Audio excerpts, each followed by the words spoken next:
The first thing I just want to ask about is how important do you think it is to have a debate about strategy? I mean, certainly I think the public are losing confidence and things aren't going in the right direction. I don't think anybody could argue they're going in the right direction at the moment.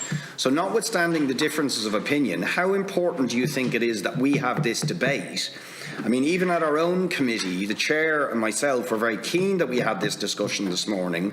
A number of other committee members believed we shouldn't have the discussion at all because it might undermine the government's new plan. So I'd like you to comment on that, because I personally believe we need an open debate. We do not need political management of information, evidence, and I don't think we should be afraid of debating the strategies, the various strategies, in front of the public in a very open way. Deputy, I have to say I really welcome what this committee is doing, because it's allowing a diversity of voices to be heard. I wouldn't use the word debate. I think we need a discussion in Ireland about what strategy we want to pursue. And I think with respect to science, and this was echoed earlier by one of your colleagues, there's the scientific aspect of what we know and what we don't know, which is very important. But then there's the scientific advice versus what we can do. And then it's a question of what do we want to do and how science can guide us to doing that. I mean, it's not a scientific question about can we do zero COVID or can we do suppression. It is a political question. My own view is that we need to open up this in a thorough fashion with the public, and I think that there's room for having something like a citizens' assembly for discussion of strategies for dealing with COVID-19 in Ireland. Yeah, thanks. I very much welcome not just the idea of strategy, but the idea of a 3, 5, 7-year plan, because this is not a problem that will just go away in a month. So we need to have as Dr. Giske introduced earlier, this is a medium and long-term problem, and it does require community engagement and buy-in and support from all the people in Ireland for it to work over 3, 5, 7 years. This is not a short-term little problem that will just go away in 3 months.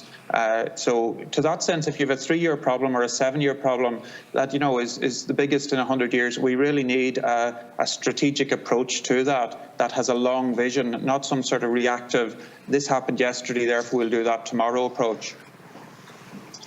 Yeah, I agree with Tomas and with Professor McConkie as well. It's like, I think it's very important to have an open debate, and I think that's something we have been missing so far. The debate needs to be based on the facts. The debate needs to be based on what we've learned about the virus, and then we can make a plan going forward into the future. And I think the debate is the only way as well how we can get more public engagement into a strategy. Thanks. Just 2 other questions then in my short time. First of all, it's a pity we have such a short time on that last point, and we need to have more of these discussions, but that's for another day. We'll talk to the committees here about that. But, you know, Dr. Schaefer, you said earlier on that there was, you know, evidence that social gatherings, house parties and so on were contributing to the current situation. I mean, you may have information that we don't, but this is part of our problem. That, I mean, people have gone back to work as well. How do we know when they say the infections are high under the age of 40, that it's parties or it's work? And I'm not convinced, and I mean, I'm not saying it is or it isn't, but I just don't know. We're flying blind, and I don't know, do the public health authorities know this information and won't tell us, or even worse, actually don't know themselves? So I wouldn't mind a comment on that. And then the last thing is, notwithstanding the differences of opinion between Dr. Geest and Tomas and Sam, there seems to be agreement that you couldn't possibly have enough testing, that the more testing you have, the better. And what I want to ask is mass screening of the population possible if there was a political will to go and do it, in the same way we have essentially eradicated certain diseases from the cattle herd, for example? Which is a bit bigger than the population of this country. If we knew where all of the virus was, with pooling of testing, there would be a big infrastructural, investment and so on. But could it work if we did mass testing of the population to identify where the stuff is and go after it? So, So can I reply quickly to this? So I actually don't know any more than you do, because the information is not out there where where the cases come from. I rang public health yesterday to just have inform myself a little bit more to find out what the situation is at the moment. At the moment, when a person is diagnosed with COVID-19, public health will ask them about the contacts they had in the preceding 48 hours. They will not ask where they think they have acquired the infection. They don't ask whether they've been to a restaurant. They don't ask whether they've attended a house party. We don't have that information, and I don't have that information either.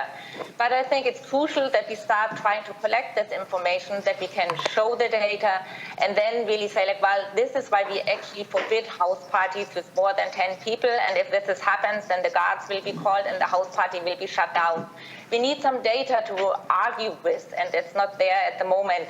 I know from German data, I can only say, because they collect this data, that yes, the increasing rates there are a lot associated with house parties, family gatherings, where people just congregate again and don't adhere to social distancing.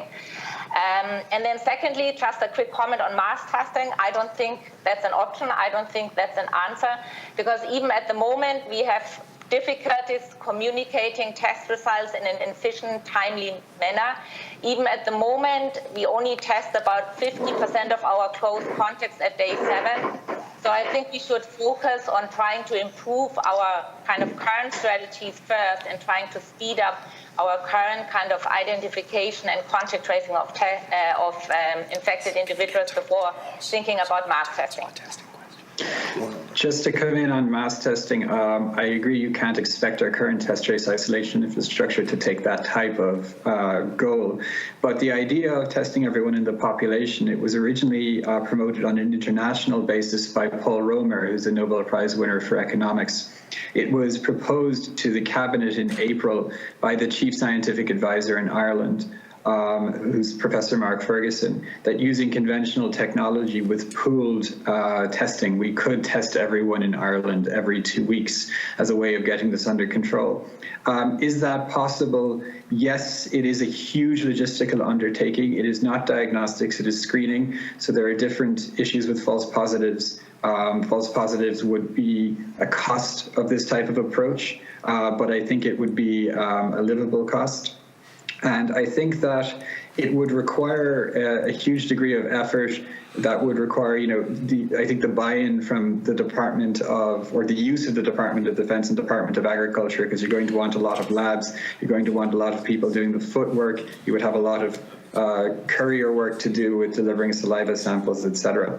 This has been trialed in the UK in particular cities, and it's shown that it can work from a logistical basis. In Denmark, they tested everyone in the Faroe Islands repeatedly. Faroe Islands is a population of about 50,000 people, and now the Faroe Islands is zero COVID. So in a population like Ireland, testing everyone is, I think, something that we should be looking at, but obviously it will become less intimidating from a logistical perspective as new, more rapid and cheaper testing technology comes online. Thanks very much. Thank you.